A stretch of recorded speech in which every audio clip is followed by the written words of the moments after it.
we celebrate the martyrdom of Saint John the Baptist.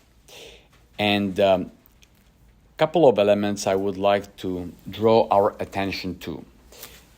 The first one, the power of the word.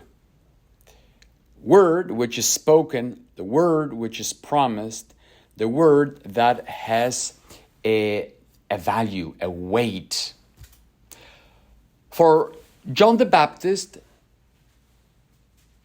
what happened in the context of Herod's life, meaning the adulterous relationship with Herod's brother's wife, was unacceptable. And John the Baptist knew that confronting the king would not play out that great. We need to remember that a king back in the day was like God. He could absolutely do whatever he wished at any time. He had an ultimate authority and power.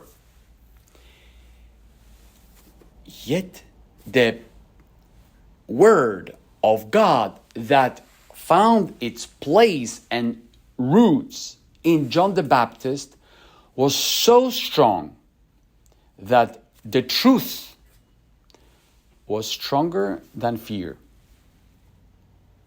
Do you think John was afraid? Humanly speaking, yes. There is a level, an element of fear. What would happen? What would be the consequences of his speaking against the king's behavior? And on the other hand, we have Herod, who freely, without much thinking, throws promises just because of his passions. So he says to Herodias' daughter, ask for whatever you wish, even up to half of my kingdom. Little did he know that she would ask for Herod's head. That becomes like a playful object in the whole drunken party that was happening in the palace. Now, for Herod, look, what is curious is that he gave a word out front. He was drunk. He was in the company of his officers and the guests, but he was afraid to take the word back. Well, I already gave this word, so I need to follow up. For John the Baptist, there was only one thing that he was willing to suffer for. That is critical because the word has a weight, has an importance. In Herod's case, it was for the destruction. In John's case, it was an act of faithfulness. And here we touch a word that is very much unliked and pushed away today from the vocabulary, which is the truth. Today, the truth, especially in the academia, in the public market squares of opinions, does not exist. What exists is feelings, emotions, and sentiments that are the guiding force of one's own decision-making and in one's own life, which is extremely dangerous and weak. Well, someone feels bad and could hurt someone feels a little bit better, then throws a promise. All sorts of a pantheon of feelings and emotions and moves. But the word, the truth, everything is today questioned and undermined. John the Baptist is a figure of a prophet, of a man of God, for whom the truth, namely God, and what he teaches cannot be compromised. Believe it or not, when we compromise the truth, we compromise also our identity. We compromise the deepest aspect of our lives. And when things are compromised, then absolutely anything will go. Anything will be acceptable.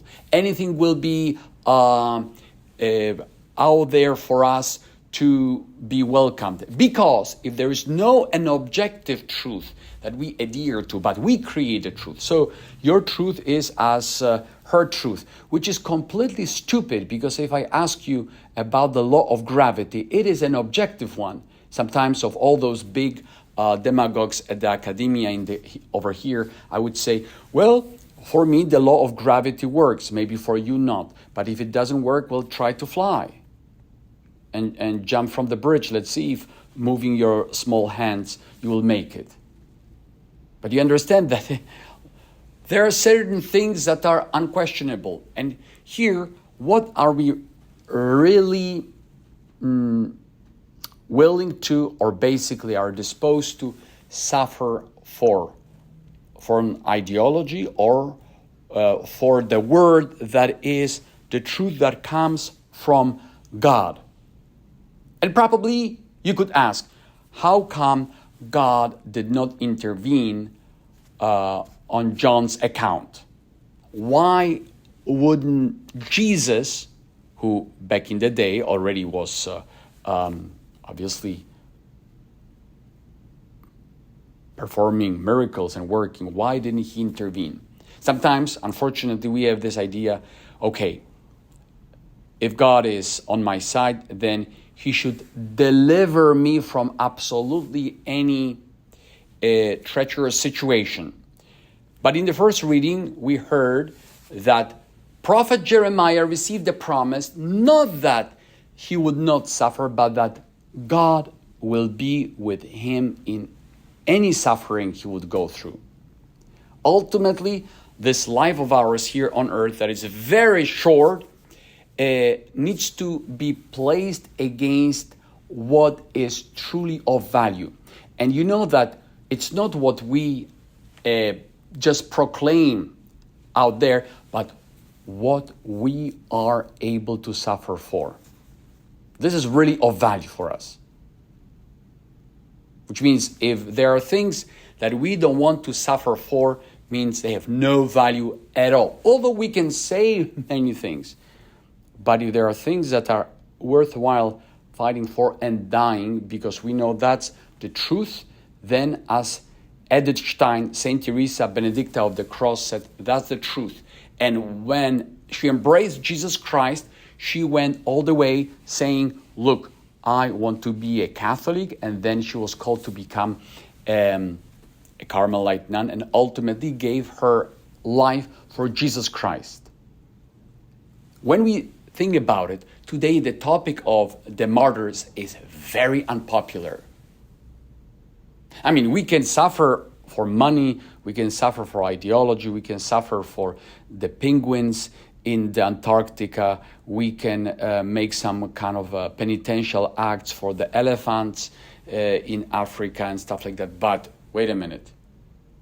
But when it comes to the truth, when it comes to things that are really of value, of importance, that is something very, you may say, touchy nowadays, which means the martyrs for whom Jesus Christ is more important than their own lives. And only here, really Christianity is being verified and it's receiving its taste. If not, we are just playing games, all of us. But if Christ is who he is and he provides his spirit and changes my life and transforms my the reality of sin, giving me a new taste, then there are things are worth living for. Many people, for me it's so incredible, are able to fight for money, career and power and their own pride oftentimes. But what about Christ, who is the truth? I am the way, the life, and the truth. Let us ask the Lord truly that we may have the spirit of John the Baptist, who does not pull back in front of a threat, in front of an opposition, but to be persistent and constant and faithful because God is faithful. And just to finish, I was listening to one presentation of one priest who was saying that one of the greatest manifestations of real love is faithfulness, being faithful. Faithful in good times, but also in bad times. Faithful to the word we have received. And this ultimately not only shows, but is a manifestation for everybody who are around us, what is of value for our lives.